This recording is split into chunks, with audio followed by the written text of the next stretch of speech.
She vanished without warning, and what I found in my father's locked basement. Everything forever. My name is Elliot Graves. I'm 34 years old, born and raised in a small town in Vermont. I'm a carpenter by trade, quiet by nature, and until recently, I lived what you might call an ordinary life. Married to a beautiful woman named Leah for 6 years. No kids. Just a dog, some chickens, and a fixer-upper house on the edge of town. That all changed the day Leah vanished. It was a Tuesday morning. I kissed her goodbye before leaving for a job out in Montpelier. She smiled like she always did, handed me my thermos, told me not to forget the sandwich in the fridge. That was the last time I saw her. When I got home around 6 p.m, the house was empty. The dog was still in the yard, her car was in the driveway, and the sandwich was still in the fridge. Her phone sat on the kitchen counter unlocked. I called out for her. Nothing. At first, I figured maybe she'd gone to visit her sister. But when I called Emily, she said she hadn't seen Leah in weeks. By midnight, I was panicking. I called the police, and they came, took notes, asked all the usual questions. No signs of a struggle, no signs of forced entry. Just gone. But that wasn't the part that messed me up the most. A few days later, I started getting these texts from an unknown number. At first they were short. Just words. Lies. You never knew her. Check the basement. Thing is, we didn't have a basement. Not in the normal sense, anyway. Our house sat on a crawl space with a hatch in the laundry room, big enough to store pipes and wiring. I'd only been down there once, and it was just dirt, cobwebs, and darkness. But the messages kept coming. Below the crawl space, she left you clues. I didn't sleep. I stopped going to work. I started checking old photos of us, reading Lee's journals, even breaking open the floorboards in the living room. I thought I was losing my mind, but then something snapped. In our bedroom closet, tucked behind a box of old coats, I found a tiny metal key taped to the back wall. It was cold to the touch, like it had been hidden for years. Taped next to it was a note in Lee's handwriting. If you're reading this, I'm sorry. I dropped the key and backed away like it had bitten me. What the hell was going on? And more importantly, what exactly had Lee been hiding from me all this time? I didn't know it then, but finding that key was like pulling the first thread of a sweater, one that would unravel every lie I believed about my wife, my past, and most horrifying of all, my father. I spent the next few hours sitting on the edge of our bed, staring at that little key. The note felt like a punch to the gut. If you're reading this, I'm sorry. What did she mean by that? What could possibly be so terrible that Lee felt the need to leave me this message? I didn't waste any more time. I grabbed the key and made my way down to the laundry room. My heart raced as I approached the hatch. I'd only ever opened it when we first moved in to check the pipes. The crawl space was small, dusty, and uncomfortable, a place where you wouldn't think to store anything important. But Lee had left a clue for me. I didn't know what I was looking for, but I knew I had to find it. I pried open the hatch, my hands trembling. The smell of old wood and damp earth hit me like a wave. I crouched down, squeezing through the narrow opening. The darkness was suffocating. I used the flashlight on my phone to guide me, sweeping the beam across the cramped space. Nothing. Just boxes of old tools and scraps of wood. But there was one thing that stood out. A small, rusted metal chest buried in the far corner. It was locked. No surprise there. My heart pounded as I kneeled down and slid the key into the lock. It clicked open. Inside, I found a stack of papers and photographs, some of which were years old, some from just weeks ago. But what really stopped me in my tracks was a thick manila envelope with my father's name on it. I couldn't breathe. My mind was spinning. Why was my father's name on an envelope in Lee's hidden chest? What could this all mean? And why hadn't I noticed any of this before? I pulled the envelope out of the chest, my hands shaking as I tore it open. The contents spilled out: documents, pictures, and a letter. The letter was dated just a month before Lee disappeared. Elliot, if you find this, it means you've uncovered the truth. I've tried to protect you, but I can't anymore. Your father has been lying to you. He isn't who you think he is. I sat back, reeling from the shock. The rest of the letter was too hard to process at first, but one thing was clear: my father had been hiding something. And Lee had known about it. She'd known, and for some reason she never told me. The papers in the envelope were even worse. They outlined a series of transactions, deals, and what appeared to be illegal activity. But it wasn't just that. There were pictures of my father with people I didn't recognize, some of them with scars and tattoos, others with cold, dead eyes. These weren't just business associates. They were dangerous. I felt the ground shift beneath me as everything I knew about my life began to unravel. My father had a dark side, one I never could have imagined. But at least she'd been involved. She'd been part of this world I never knew existed. I had to confront him. But I wasn't sure I was ready to hear the truth. I couldn't sit still. The letter, the documents, the pictures, they all weighed heavily on my mind, gnawing at me like an infection. I had always trusted my father. He was the man who taught me how to drive, how to build, how to be a man. He was a solid, dependable figure in my life. But now everything was in question. Lee knew. She had been trying to protect me, but from what? And why hadn't she told me sooner? I couldn't wait any longer. I had to speak to my father. I had to know what was going on, even if it shattered everything I believed. So, I grabbed the envelope, stuffed it into my jacket pocket, and headed to his house. It wasn't far from mine, just a 15-minute drive. My hands gripped the steering wheel so tight my knuckles ached. When I arrived, the house was dark. My father never went to bed before midnight, but something felt off. I parked in the driveway and walked to the front door. I hesitated for a moment, but then, fueled by desperation, I knocked. No answer. I knocked again, louder this time. The silence that followed felt like an eternity.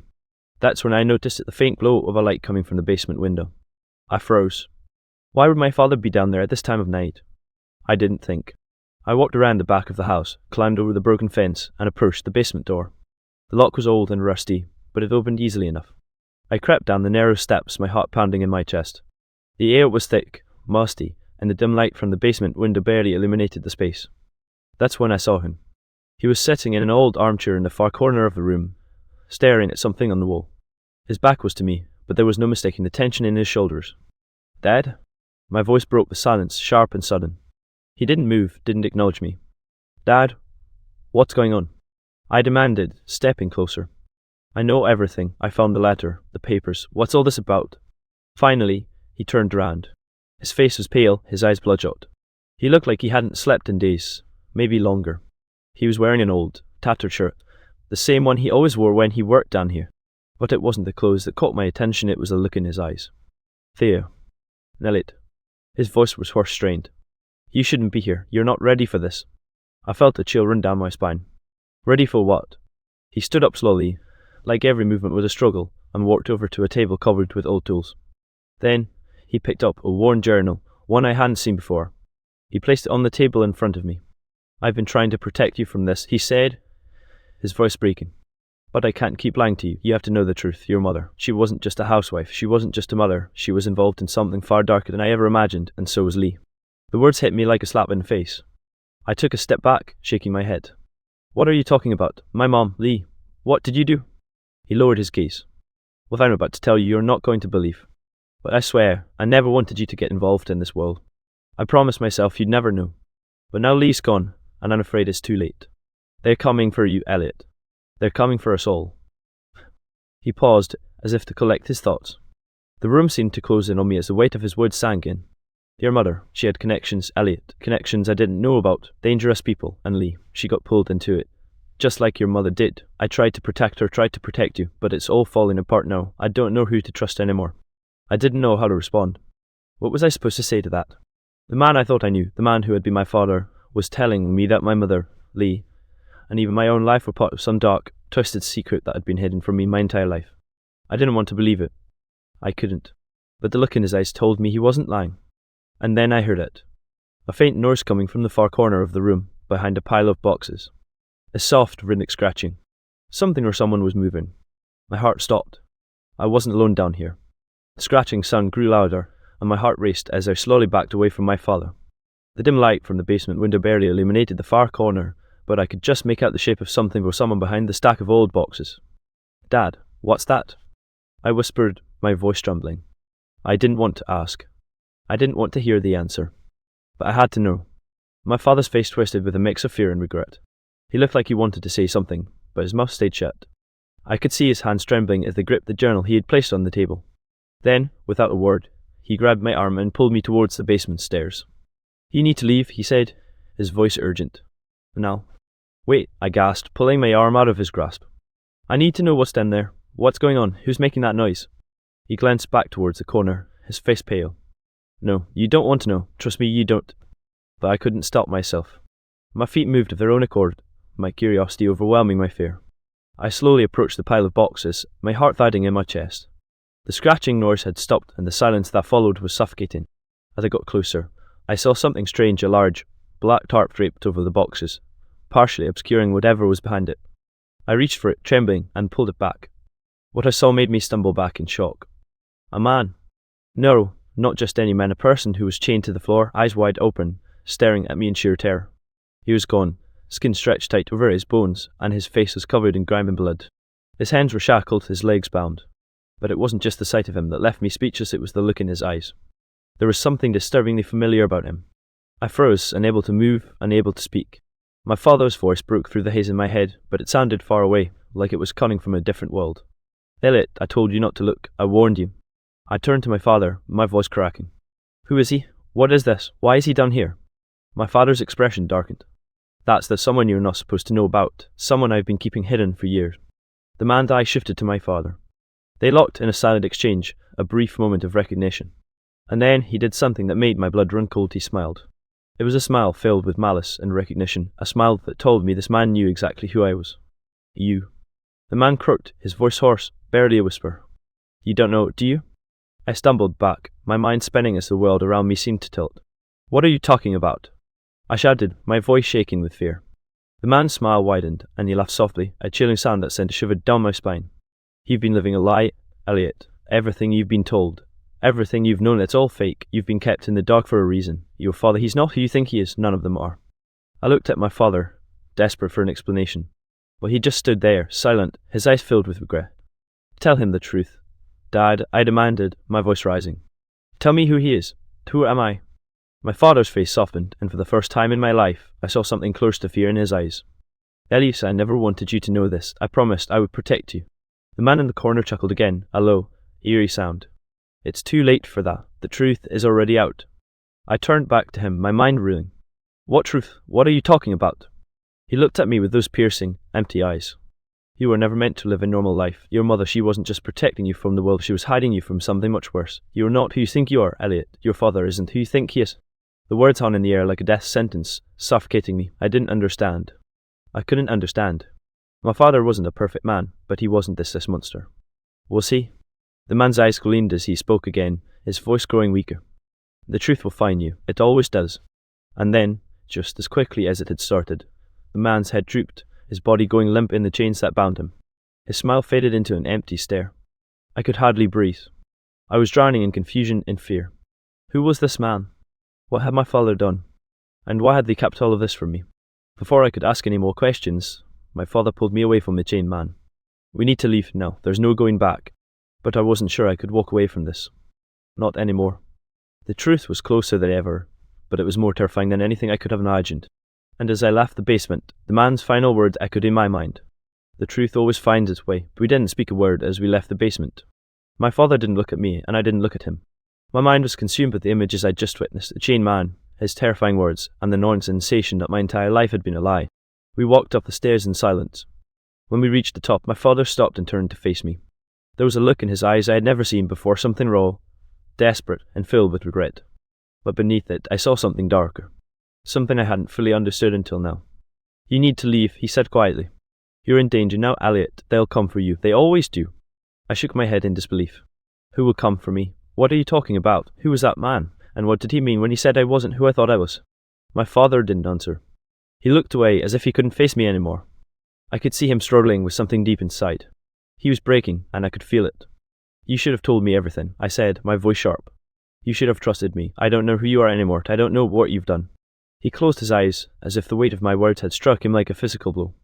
I never wanted you involved in this, Elliot. I never wanted you to know the truth, but now it's too late. I stepped back, the words sinking in. What truth? What could be so bad that you had to hide it from me? My father's voice trembled as he spoke. Your mother wasn't just a woman with a secret life. She was part of something bigger. She and Lee were involved in something dangerous, something that goes back generations. And it's not just about money or power. It's about control. Control over everything. I felt a knot twist in my stomach. Control? What are you talking about? He didn't answer immediately. He stared at the floor, lost in his thoughts. Finally, he spoke again, his voice barely above a whisper. You're a part of it, Elliot. You were always meant to be. I couldn't breathe. What? No, that's not possible. I'm just a carpenter. I don't have anything to do with... No, you don't understand, he interrupted, his eyes frantic now. It's in your blood. You don't have a choice. You've always had this connection to them, to the people who control everything. Your mother, she tried to protect you, but it's too late. You're already caught up in it. I stumbled back, feeling as though the ground beneath me was crumbling away.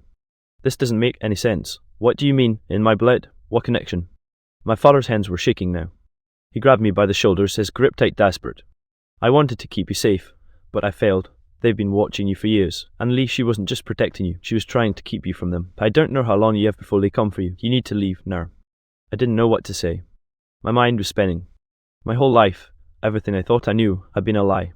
Who was I supposed to trust now? My father? The man in the basement? Lee? I turned and walked toward the door, my body moving on its own, driven by a fear I couldn't fully comprehend. The truth was too much to handle. It was like standing on the edge of a cliff, looking down into a bottomless abyss. I didn't want to fall, but I had no choice. As I opened the door, my father's voice called out to me one last time. Elliot, I'm sorry, I never wanted this for you, but it's too late to turn back now. They'll be here soon. The words hung in the air, echoing in my ears as I stepped out into the night. The cool wind cut through me like a blade, but I barely felt it. I was numb. I didn't know where to go. I didn't know who to trust. But I knew one thing for sure: I was being hunted. And the only thing I could do now was run. Run as far away as possible. But deep down, I knew it wouldn't be enough, because they would always find me. And when they did, I wasn't sure I'd survive whatever they had planned for me. I spent the next few days and days not knowing where to go or who to turn to. The world I thought I understood had completely crumbled, leaving me in a void of confusion and fear. My father's words haunted me. They'll be here soon. The idea that my whole life was controlled by someone beyond my comprehension was enough to drive anyone mad. But I couldn't sit idle. I couldn't hide forever. So, I did the only thing I could think of. I went to Lee's apartment. It had been weeks since I last saw her, but I had a feeling that there was something I'd missed. Maybe Leah had left something behind, something that could help me understand what was really going on. I needed answers, and I needed them fast. I arrived in the late afternoon, the sun hanging low in the sky. The building was quiet, almost too quiet. I made my way up the stairs, each step creaking under my weight. When I reached her apartment door, I hesitated. I knew I was stepping into the unknown. I didn't know what I was looking for, but I couldn't shake the feeling that there was something important here. I used the spare key Leah had given me years ago and let myself in. The apartment was dark, the blinds closed tightly against the outside world. It looked like no one had been here for a while. Furniture was neatly arranged, but there was a coldness to the place, as if someone had quickly abandoned it. I walked through the living room, my footsteps muffled by the thick carpet, and made my way to the bedroom. I opened the door cautiously. The room was eerily untouched, except for one thing: the desk. Lee's desk. It was covered in papers, journals, and old photographs. I could see that she had been working on something in the days leading up to her disappearance. I didn't know what it was, but it was clear she had been trying to uncover something. And whatever it was the key to everything. I started sifting through the papers, trying to make sense of the chaos. There were notes written in Lee's handwriting, scribbled in haste, like she was piecing together a puzzle. I found a file that looked like it had been printed from a computer, a list of names. Some of them were crossed out, but others were highlighted in red ink. I froze when I saw the name at the top of the list. My father. My stomach twisted in knots. This wasn't just a list of random names. These were people connected to whatever had been happening to me, to Lee. My father's name was at the top, and beside it, there was a note in Lee's handwriting: the architect, the key to everything. The words made no sense. What did she mean by the architect? Was she referring to my father? And why had she highlighted his name? I flipped through more pages, desperately searching for more answers. But what I found next only deepened the mystery. A photograph. Lee was standing with a man I didn't recognize. They were close, their arms around each other, as if they shared some unspoken bond. The man had a cold, calculating look in his eyes, and something about him made my skin crawl. I stared at the photo, my mind racing. Was this the person behind everything? Was this the one who had been pulling the strings? And why was Lee so close to him? What was her involvement in all of this? I had to know. I had to find him. Suddenly, a noise broke my concentration. The front door creaked open. My heart stopped. Someone was here. Someone who shouldn't be. I quickly shoved the papers back into the drawer and turned off the light. I hid behind the couch, my breath shallow, my body tense for whatever was coming next. The footsteps grew louder as they entered the apartment. My pulse hammered in my ears, and I tried to make myself as small as possible. The door to the bedroom opened, and I held my breath. There was a moment of silence, and then I heard the voice. "I know you're in here, Elliot." The voice was calm, cold. It sent a chill through my spine. It was a voice I had never heard before. A voice that belonged to a stranger. But somehow I knew I wasn't dealing with just any stranger. This was one of them, the people who had been watching me, who had been pulling the strings from the shadows. And now, they had finally found me. I held my breath, trying to stay as still as possible, praying that whoever was in the apartment with me wouldn't find me. My heart was pounding in my chest, each beat threatening to give me away. The voice that had called out my name was still echoing in my mind, calm, unnervingly so, but with a cold edge that made the air feel thick with danger. The footsteps moved closer, and I could hear them now shuffling, so deliberate. Whoever it was methodical, like they knew exactly where I was hiding. My fingers tightened into fists, the sweat on my palms making them slick. I wasn't going down without a fight, but I had no idea what I was dealing with. No idea who this person was or what they wanted. Then the footsteps stopped. Silence. I didn't dare move, not even to breathe. A faint scraping sound reached my ears, followed by the soft rustle of something being moved around, likely the papers on Leah's desk. They were searching for something, just as I had been. But what were they after? The list? The photograph? I had no idea. Finally, a voice broke the silence again, this time with a low chuckle. You really didn't think you could hide from us forever, did you? I could feel the hairs on the back of my neck stand up. I didn't recognize the voice, but it was clear now that they weren't just looking for Leah's things. They were looking for me. I slowly, quietly reached into my pocket for my phone, praying it hadn't been crushed by the couch. My fingers brushed against it, and I pulled it out, trying to stay as quiet as possible. My thumb hovered over the screen, my mind racing to think of what to do next. I had to call the police. I had to get help. But before I could do anything, I heard a soft laugh behind me so close it made my blood run cold.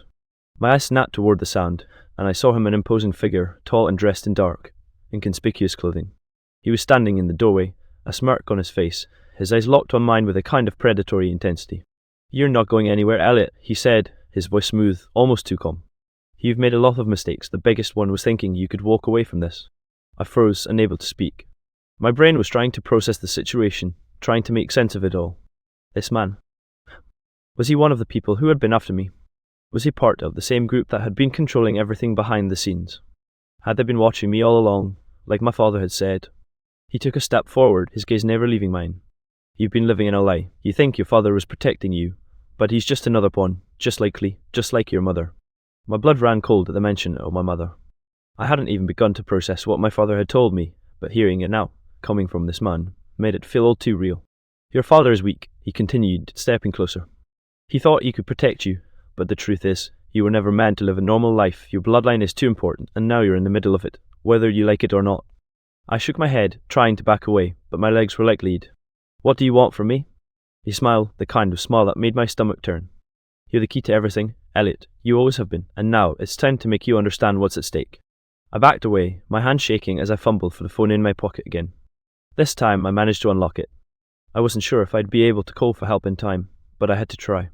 Before I could even begin dialing, the man lunged toward me, grabbing my wrist in a vice-like grip, twisting it painfully. The phone fell to the floor, sliding out of reach. Don't bother, he sneered. You're not going anywhere. You think you're in control, that you can escape this? It's too late, Elliot. You're ours now. I struggled to break free, panic clawing at my chest, but the man was too strong. He pulled me closer, his face inches from mine. This is where it all ends. You're going to do exactly what we want, or things will get much worse for you, and for everyone you love. I was choking on my fear now, my breath shallow and ragged. I didn't know how to get out of this.